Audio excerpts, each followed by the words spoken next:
खुजली की बीमारी। चल, मैं आती हूँ, खाना बना के रखना। अरे फिर से कहाँ जा रही हो आप? पिछले 2 घंटे में 8 बार इधर उधर जा चुकी हो। अपने पाँव के टायर को ब्रेक लगाओ ना। अरे तू अपनी जुबान को ब्रेक लगा। तू कौन होती है मुझे रोकने वाली? अरे ज्वालामुखी जी, फटिए मत। मैं बस ये कह रही थी कि बिना बात के बाहर मत निकलो। लॉकडाउन खत्म हुआ है, कोरोना नहीं। बीमारी तो अब भी है ना। अरे मुझे कुछ नहीं होने वाला। मैं गांव में पली बड़ी हूँ। बहुत शक्ति है मुझ में, हाँ। कोरोना की छोटे से वायरस के सामने बड़े बड़ों की नहीं चल रही। जो होगा देखा जाएगा। अगर हो गया ना, तो देखा नहीं जाएगा आपसे। हम्म। बहू, मेरी सास बनने की कोशिश मत कर। सास बहू की एक बात नहीं मानती और बहू के लाख समझाने पर भी निकल जाती है अपनी मनमर्जी करने। शाम को जब सास वापस आती है तो, ये लीजिए सैनिटाइजर से अपने हाथ क्लीन कर लीजिए। अरे इसमें से तो बदबू आती है। छी छी छी छी। मुझे नहीं करना ये इस्तेमाल। अरे तो साबुन से हाथ धो लीजिए। इतनी बार हाथ धुलवाएगी तो चमड़ी गल के नीचे गिर जाएगी। माँ जी, आप बाहर से आई हैं, हाथ धोने का तो सरकार भी कह रही है। मेरी नहीं तो किसी की तो सुन लीजिए। मैं तो खुद अपनी सरकार हूँ। मेरे अपने नियम है। हम्म। कोरोना है। अरे तो इसमें तुझे क्यों रोना है? यार माँ जी, जरा सी बात है, इतना तो कर ही सकते हैं ना आप। नहीं। नहीं। नहीं, सुना नहीं? नहीं। नहीं सुना। तो क्यों मुंह लग रही हो? कौन मुंह लगे आपके? आप तो मास्क भी नहीं लगाती। मास्क तो तुझे लगाना चाहिए ताकि बोलना कम हो तेरा। ज्यादा दिक्कत तब होती है जब बहू को भी सास के साथ कहीं बाहर जाना होता है। अरे मम्मी जी, मैं फोन से पैसे दे दूंगी। कैश क्यों दे रही हैं आप? तू ना ज्यादा मॉडर्न मत बन। अब नोट देने से भी कोरोना होगा क्या? हाँ, नोट पता नहीं कितने हाथों से गुजर के हमारे हाथ में आते हैं, और उनमें से कुछ गधे तो ऐसे होंगे जो हाथ भी नहीं धोते होंगे। हैं? ताना मार रही है क्या? नहीं तो। तू मुझे बेवकूफ समझती है? क्या मुझे नहीं पता कि गधा कौन है? माँ जी, मैंने आपको कुछ नहीं कहा। अरे कैश दे रहे हो या फिर फोन से दोगे? कुछ लेना ही नहीं है। अरे मेरा टाइम क्यों वेस्ट किया फिर? बहू, तुझे ना मैं बाद में देखूंगी। बाद में मतलब कितने बजे? बहू बड़ी मजाकिया है आपकी। और सास बहुत गुस्सैल है। एक फटका दूंगी ना। अरे सॉरी आंटी जी। बहू सास से परेशान होके बाजार से अकेले घर आ जाती है और अपने पति से कहती है, सुनिए जी, मेरी एक शिकायत है आपकी मम्मी के बारे में। वाह, लोग बच्चे की शिकायत लेके मम्मी के पास जाते हैं। तुम मम्मी की शिकायत लेकर मेरे पास आई हो। तुम्हारी माँ है ना, बिना मास्क के बाहर जाती है, सैनिटाइज भी नहीं करती हाथ, और बिना काम के घूमती रहती हैं। अगर कोरोना हो गया ना तो दिक्कत हो जाएगी। अरे मैंने भी तो कहा ना उनसे एक दो बार, पर मम्मी मानती ही नहीं किसी की बात। मुझे ही कुछ करना पड़ेगा। अच्छा, क्या कर लोगी तुम? क्या कहा? अ, नहीं, मेरा मतलब तुम क्या करने वाली हो? तुम बस मेरा साथ दो। अगले दिन जब सास कहीं से घूम कर आती है, माँ, मेरे शरीर पर कुछ हो रहा है, देखना। अरे ये तो खाज है। अरे मतलब खुजली। हाँ, और ये ऐसी वैसी खुजली नहीं है, फैलने वाली खुजली है। परसों तक मुझे थी, आज आपको भी हो गई। ज्यादा पास आते हो ना मेरे पास। अरे माँ के सामने ऐसी बात कर रही हो? क्या कर रही है? अरे तो पास आए तभी तो खुजली हुई ना। अब आप मम्मी के पास खड़े हो तो उनको भी तो हो सकती है ना। अरे मोरी मैया, अ, जो का कह रही है? सही कह रही हूँ माँ जी। अरे बेटा, दूर हट ना। दूर हो जा हमसे। सोशल डिस्टेंसिंग कर लेना एकदम से, हाँ। अरे माँ जी, खुजली ही तो है। आप तो गांव की शक्तिशाली औरत हो। आपका क्या कर लेगी ये खुजली? खुजला खुजला के चेहरा लाल हो जाएगा। इससे ज्यादा और क्या होगा?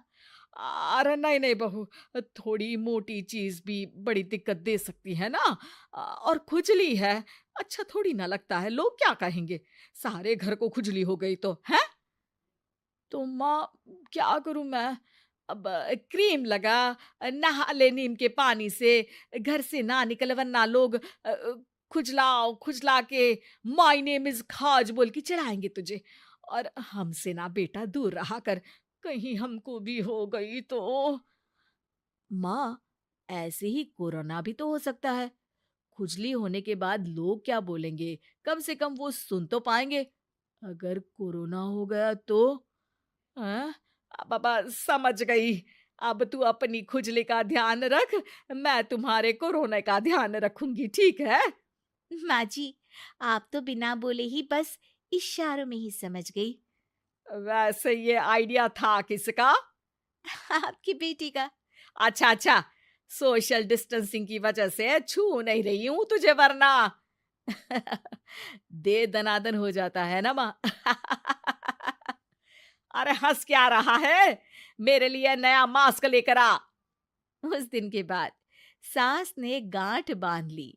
2 गज दूरी, मास्क जरूरी, और घर में ही बैठ के खाओ आलू पूरी।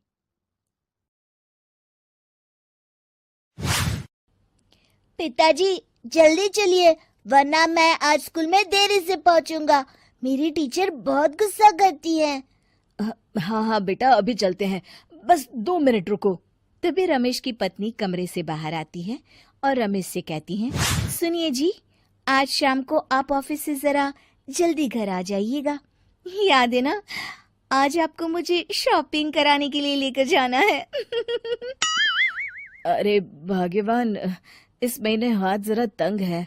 मेरी मानो तो शॉपिंग का विचार कुछ दिनों के लिए अपने दिमाग से निकाल ही दो।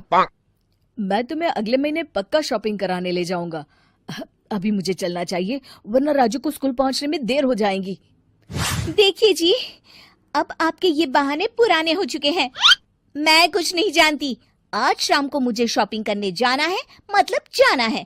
आगे आपकी मर्जी। अच्छा ठीक है भाग्यवान, अब तुम पूरा घर सर पर मत उठाओ, मैं कुछ करता हूँ। इतना कहकर रमेश अपने बेटे राजू को लेकर वहां से चला जाता है। घर से निकलने के लिए रमेश जैसे ही अपनी मोटरसाइकिल शुरू करता है, तभी उसकी माँ उसे आवाज देकर कहती है, अरे रमेश, आज शाम को मुझे कुछ पैसे दे देना। याद है ना, मैंने तुझसे कहा था कि मुझे मंदिर में चढ़ावा चढ़ाना है। अरे माँ, मेरी तनख्वाह आने में अभी 10 दिन बचे हैं, अभी मेरे पास बिल्कुल पैसे नहीं है। हाँ, मेरी तनख्वाह मिलते ही मैं तुम्हें पैसे दे दूंगा। रमेश की माँ चिढ़कर कहती हैं, अरे तेरा दिमाग तो खराब नहीं हो गया? मैंने तेरे भरोसे मंदिर के पुजारी जी से वादा कर दिया है और तू कह रहा है कि पैसे नहीं है। अब मैं पुजारी जी को क्या जवाब दूंगी? तुझे तो मेरी इज्जत की भी कुछ परवाह नहीं है। अच्छा ठीक है माँ, अब तुम गुस्सा मत करो, मैं शाम तक कुछ इंतजाम करता हूँ। इतना कहकर रमेश वहां से चला जाता है। फिर दोपहर को जब रमेश अपने दफ्तर में बैठा होता है, तब उसे अपनी पत्नी और माँ की बातें याद आती हैं। रमेश अपने दफ्तर के एक साथी मोहन से कुछ रुपए उधार मांगता है। अरे भाई मोहन, मेरा एक छोटा सा काम कर दो, मुझे कुछ रुपयों की सख्त जरूरत है। मुझे कुछ दिनों के लिए क्या तुम रुपए उधार दे सकते हो? अरे रमेश भाई, मैं तुम्हें पैसे उधार तो दे सकता हूँ, लेकिन मुझे वक्त पर पैसे लौटा देना। वैसे भी मेरा मानना है कि दोस्ती यारी में कभी पैसों का व्यवहार नहीं करना चाहिए। ये कहावत तो तुमने सुनी ही होगी कि उधार प्रेम की कैंची है। मैं नहीं चाहता कि पैसों को लेकर हमारा रिश्ता खराब हो। अरे मोहन, तुम बिल्कुल चिंता मत करो, मैं तुम्हारे पैसे वक्त पर लौटा दूंगा। फिर मोहन रमेश को पैसे दे देता है। शाम को घर आकर रमेश कुछ पैसे अपनी माँ को देता है और साथ ही अपनी पत्नी को भी शॉपिंग कराने बाजार लेकर जाता है। रमेश की पत्नी और उसकी माँ का स्वभाव जरूरत से ज्यादा खर्चीला होने के कारण दोनों हमेशा बेवजह पैसे खर्च करती हैं। फिर एक दिन, सुनिए जी, अगले हफ्ते हमने छुट्टियों में कहीं बाहर जाने का प्लान बनाया था। आपने पैसों का इंतजाम कर लिया ना? अरे अभी कहाँ, अभी तो मेरे पास बिल्कुल पैसे नहीं है। हम कभी और चले जाएंगे। देखिए जी, मैंने सभी सहेलियों से कह दिया है कि मैं बाहर घूमने जा रही हूँ। अगर मैं नहीं गई तो सब मुझ पर हंसेंगी। आप कहीं से भी पैसों का इंतजाम कीजिए जी। इतना कहकर रमेश की पत्नी वहां से चली जाती है। वहीं दूसरी तरफ रमेश की माँ भी तीर्थ यात्रा जाने की जिद करती है और रमेश से पैसे मांगती है। फिर अगले दिन रमेश एक सेठ से पैसे उधार लेकर अपनी पत्नी और बेटे को घुमाने ले जाता है और अपनी माँ को भी तीर्थ यात्रा पर भेज देता है।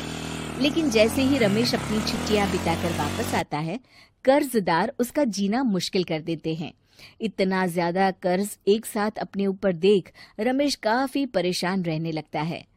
फिर एक दिन राजू की स्कूल की फीस वक्त पर न भर पाने के कारण रमेश को स्कूल में बुलाया जाता है।